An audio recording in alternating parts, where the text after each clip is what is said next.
from our nation's capital, Washington, D.C., it's Kickfannie's Big Thinking with Akia Garnett, CEO for Brand Builder and creator of Tuesday Branding. Welcome to today's show. So, Akia, what's new? Hey, this is Akia Garnett, and I'll tell you what's new. What's new is that jobs report. We really need to keep our eye on it and make sure that we're focused on helping the country move itself forward in the economy. We've got to get people back employed. We've got some work to do, small business owners and entrepreneurs. There's something that each of us can do in our businesses, whether or not it's checking out what a contractor can do for our business or finding ways to strategically partner with other firms. There are things that we can do to get that number down just a little bit more than where it is. We want to get people back employed and also move our own companies forward. So that's what's new in terms of big thinking. I am excited about today's show because I'm going to be spending time with John Buhl, and he's an amazing person. He's an amazing entrepreneur, small business owner, leader, and so many things. And I think you're going to learn a lot from him today. He's the managing partner, president, CEO, founder's son, doing a lot of stuff for Buhl Electric. He's headquartered out of Virginia, and we're going to spend time today. Hey, John, how are you? Hey, how's it going? Great. John, why don't you clarify what your title is? Because I know I said founder's son and CEO and you're wearing a billion hats, but tell people what you're really doing. Well, I'm part owner now, and I'm the president of the company, but my dad is 81 now. He's still actively involved, but we're 50-50 partners right now, but it's been a great experience being part of a family business. Yeah, you are fortunate to be able to step into the shoes of something that your father built. So many people I know, they have a dream to create a legacy. And the fact that your father has done that and you have been able to step into his shoes and continue on with what he started is amazing. Tell us how you got started doing that. Well, I started at a very early age. My dad had me started, as a matter of fact, working in the warehouse when I was 12. I know that sounds very young, but I just started early and John, that sounds pretty young. Worked in very many different departments along the way. And at an early age, I remember my dad sent me to a seminar for Sons of Bosses when I was 17, and I didn't know what he was doing at the time, but he started at an early age mentoring me, because being the son of the boss is often challenging. You have to work twice as hard to earn the respect of the employees, and so he knew that early on and helped me guide me through that, and hopefully we've had a successful transition to the second generation, as most companies don't make it to the second generation. I think sales management said it's almost 90%. Wow. That one generation doesn't pass to the next. So I'm very proud that we've been able to make that transition. Yeah, that's a great story to tell. I'll bet you have a good time telling that story to little ones that are coming up in your family. How's that for you in terms of being able to be that storyteller? And is there someone that's being groomed for the future? Well, I have two sons as well that one has worked in the company, but the other one is into music. But I've encouraged them to be in the company, but they at the same time, if they want to choose a different path, I'll also encourage that as well. Yeah, so let's come back to the legacy building and sustaining conversation just in a bit, but you're working and you're building your legacy and continuing to do what your father is doing out in Fairfax County region headquartered, right? It's out in Sterling, yes. Okay. We're out in Loudoun County. Out in Loudoun County. And so when you're out there and you're doing the work on sites at the construction sites, tell us how you get started in the process, where you come in, and about your company and the number of employees that you've got and what their process is for going in on those new sites. Yeah, on the new sites, I mean, we do mostly new home construction. We put in all the plugs and the switches and the lights, and we usually follow the plumber and the HVAC companies as we put in our electric, and then the drywall goes up, and then after drywall comes in and paint, then we put in the final trims, the light fixtures and things like that. Yeah, and how long does those jobs tend to take? A normal house building cycle is usually around 90 days, so we hit it at around day 30 and maybe day 80, around there. But it takes about 3 or 4 days to rough wire a house and about 2 days to final trim a house. Yeah, we'll give your URL again at the end of the show. But John, can you just put your URL out there now for people who may want to look you up? Yes, it's just BuhlElectric.com. All right, so that's BUHL Electric.com. Great. Okay, so John, the economy has rebounded. It's coming back from what was a real nasty blow, real estate-wise, which of course had systemic impacts in so many different areas of the economy. How do you all manage through that?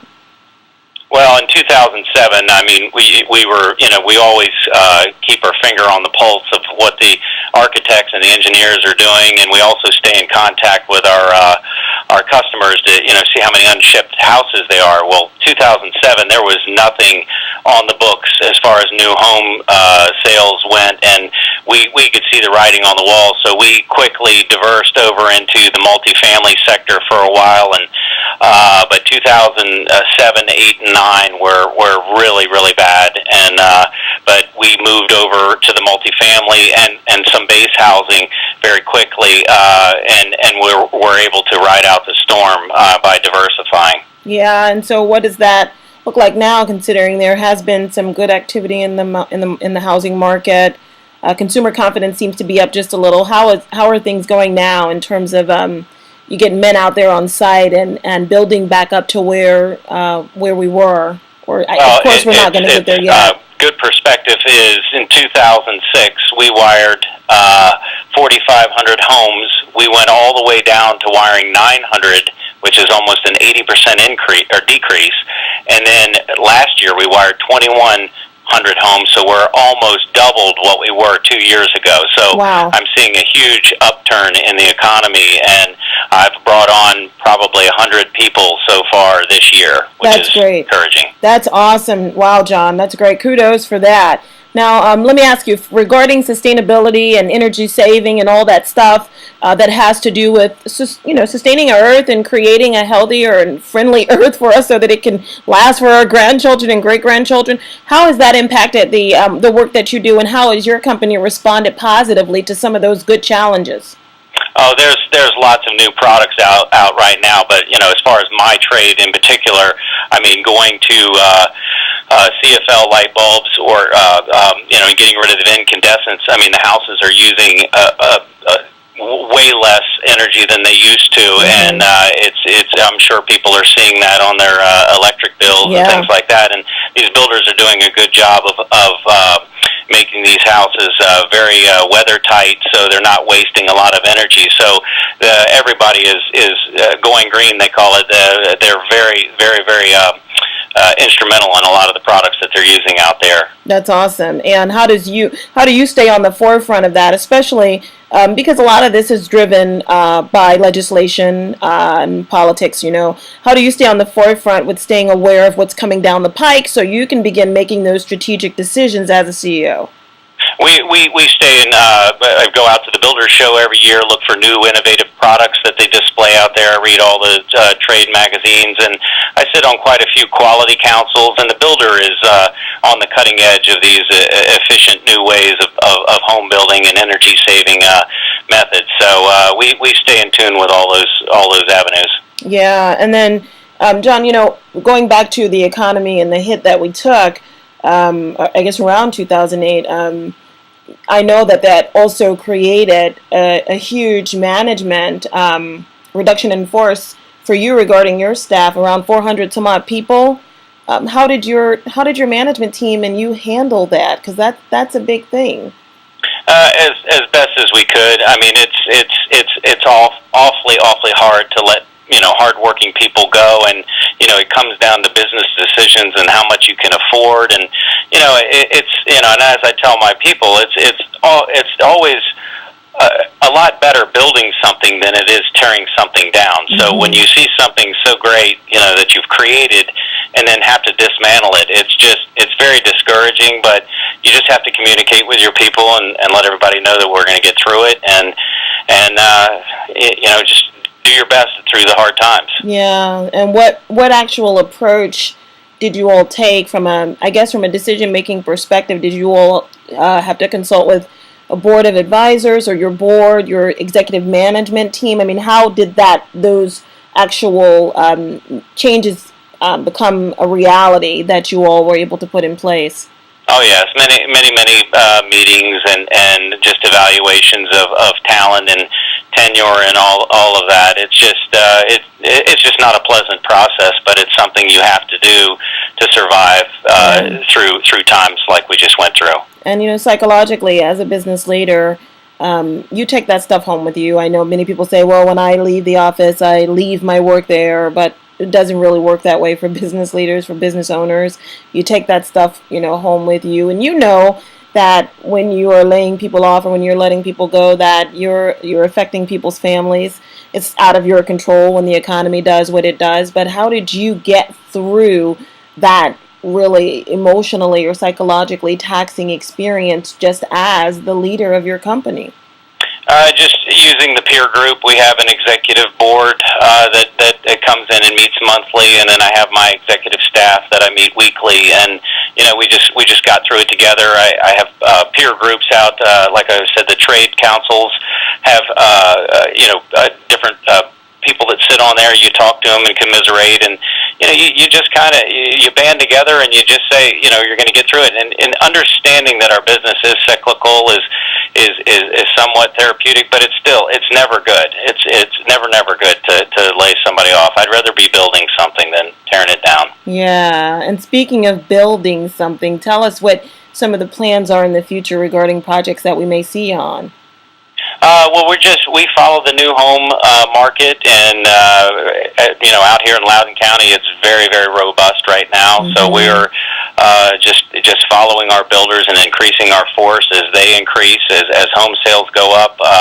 My employment increases, and it's just I feel very good about this growth that we're going through, because I think it's a more responsible growth. I mean, these are real home buyers with real money. They're all qualified builders. Yeah. Unlike 2006, 2007, I think it was a bubble and it burst.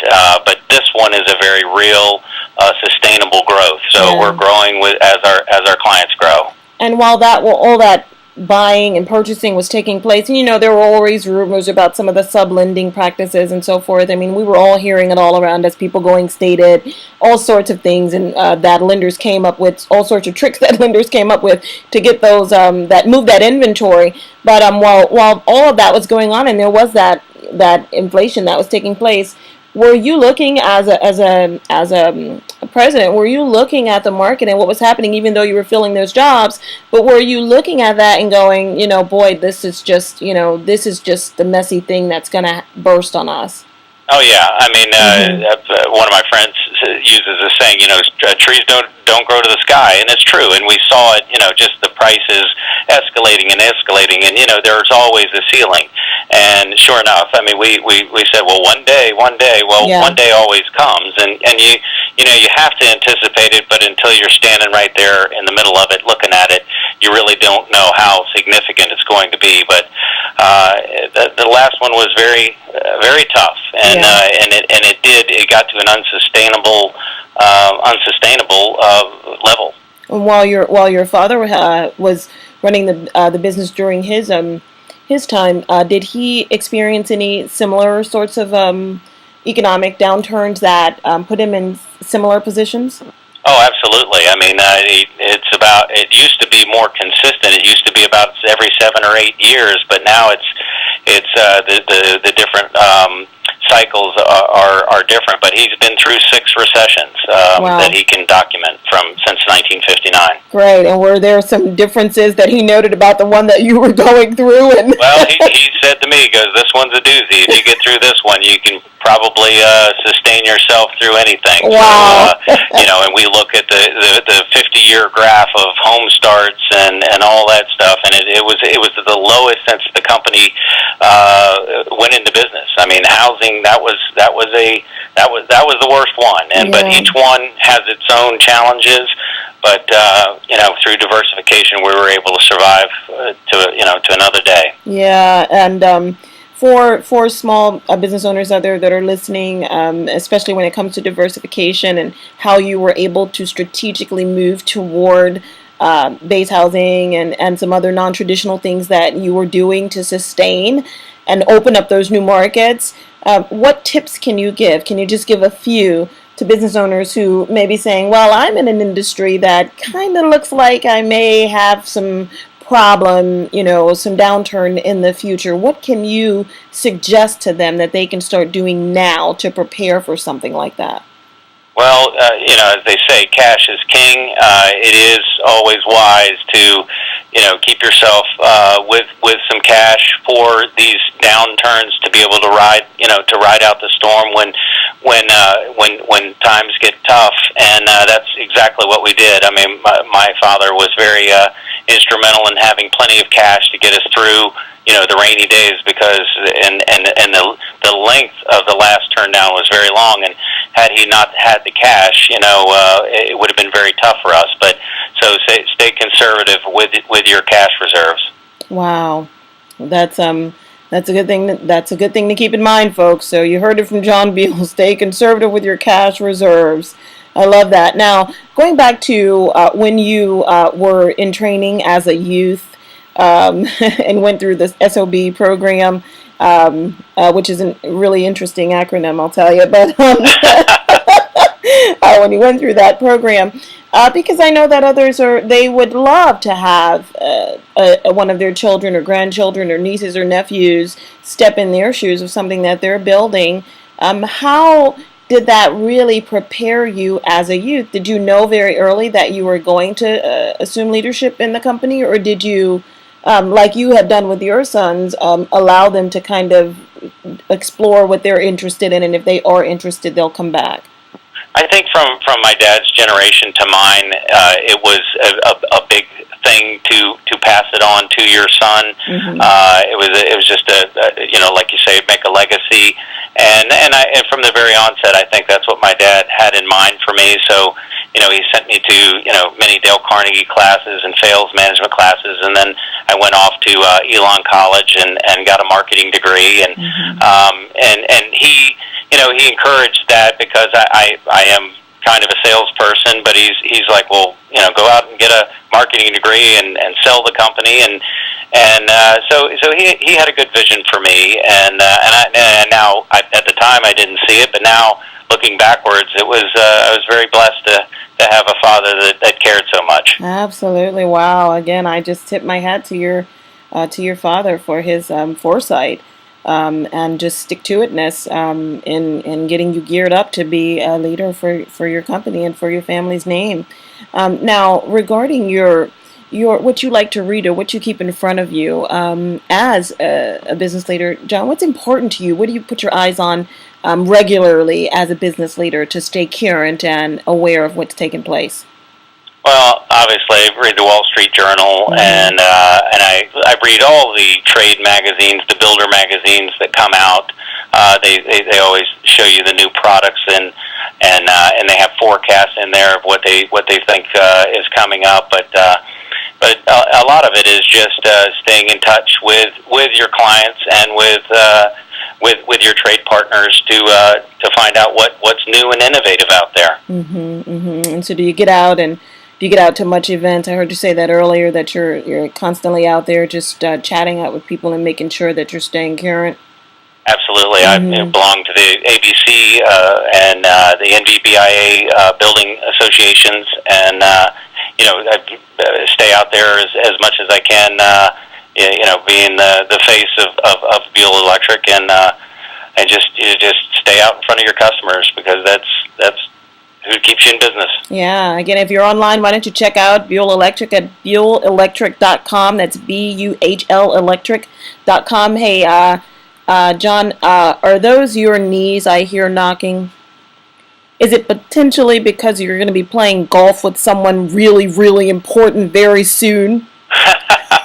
Yes, I am playing in a tournament tomorrow with Mr. Jack Nicklaus, and he'll be out there at Creighton Farms, of course, out here in Loudoun County, and he's coming in for a big charity outing, and I'm taking some of my clients and friends out there to play play in the tournament. So Oh it's my very gosh. exciting. Are you very excited, John? I'd be just over the moon. I don't know if I'm going to be able to hit the ball, tell you the truth. Yeah. I'm so excited. Keep your eyes on the ball, John. I know. Now, I think that's one of the things on your bucket list, right? It is. It is on my bucket list. Yeah. So I can check that box this weekend. Tell us something else that's on your bucket list, John. Well, I'd like to play Augusta National one day. Not a lot of people get to do that, and I like to play as many top 100 courses in the country, and so, but that's the best of the best. So that's on my bucket list. I don't know if I'll be able to do that, and I'd like to travel abroad to Italy and Greece one of these days. Awesome. That's just great. You've been listening to Big Thinking with Akia Garnett. Thank you so much to our guest today, John Buhl. We just wish you so much success and so much wonderful revenue generation and cash flow with Buhl Electric. We thank you for spending time with us today, and we look forward to seeing you soon. Take care, and remember to think big.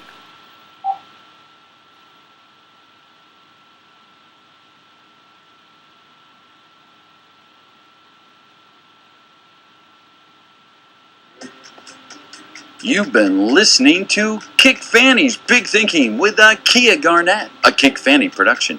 Akia Garnett is a Kickfannie.com contributor, and she's CEO for Brand Builder and a national columnist for Minority Business Entrepreneur magazine, a leading source in supplier diversity and inclusion.